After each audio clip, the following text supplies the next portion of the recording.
Varicose veins అని మనం చూస్తూ ఉంటాం. అవును. ఇప్పుడు రోజు అడ్వర్టైజ్మెంట్ నడుస్తూ ఉంటాయి కాళ్ళలో. అది కాళ్ళలోనే కాకుండా బాడీలో కూడా వచ్చే ఛాన్స్ ఎక్కువ ఉన్నది. ఎస్పెషల్లీ ఉమెన్లో ప్రెగ్నెన్సీ అప్పుడు ఏమవుతుందంటే యూట్రస్ ఎన్లార్జ్ అయిన తర్వాత డెలివరీ అయినప్పుడు సరిగ్గా డీకంప్రెస్ చేస్తాయి అవుతుంది. సరౌండింగ్ వెయిన్స్ అవి ఉబ్బిపోయి ఉంటాయి. దాన్ని varicose veins in the body అంటారు. సో దాన్ని పెల్విక్ వెయిన్ కంజెషన్ అని చెప్తాం మేము. కాళ్ళల్లోనే కాదు, లోపల కూడా బాడీలో కూడా వస్తుంది. బాడీ కూడా వస్తుంది. తెలియదు మాకు ఇది.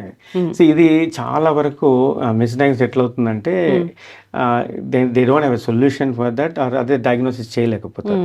ఇది యుఎస్లో చాలా కామన్గా కనిపించే డయాగ్నోసిస్. వీటికి కూడా ఇంటర్వెన్షన్ రేడియాలజీలో ఓవేరియన్ వెయిన్ ఎంప్లాయిజేషన్ అని చేస్తాం. సో బాడీ లోపలికి పోయి ఇది రైట్ సైడ్ ఓవేరియన్ వెయిన్, అది లెఫ్ట్ సైడ్ అండి, ఇది ఎంప్లాయ్ చేస్తాం. ఇవి కాకుండా చిన్న చిన్న వెయిన్స్ కూడా ఉండొచ్చు. సో డిపెండింగ్ ఎన్ని వెయిన్స్ ఉన్నాయని చెప్పేసి వారికోస్ వెయిన్స్ లాగానే లోపల అదే టైప్ ట్రీట్మెంట్ కాకుండా డిఫరెంట్గా కాయిల్స్ పెట్టి ప్లగ్ చేయడం జరుగుతుంది.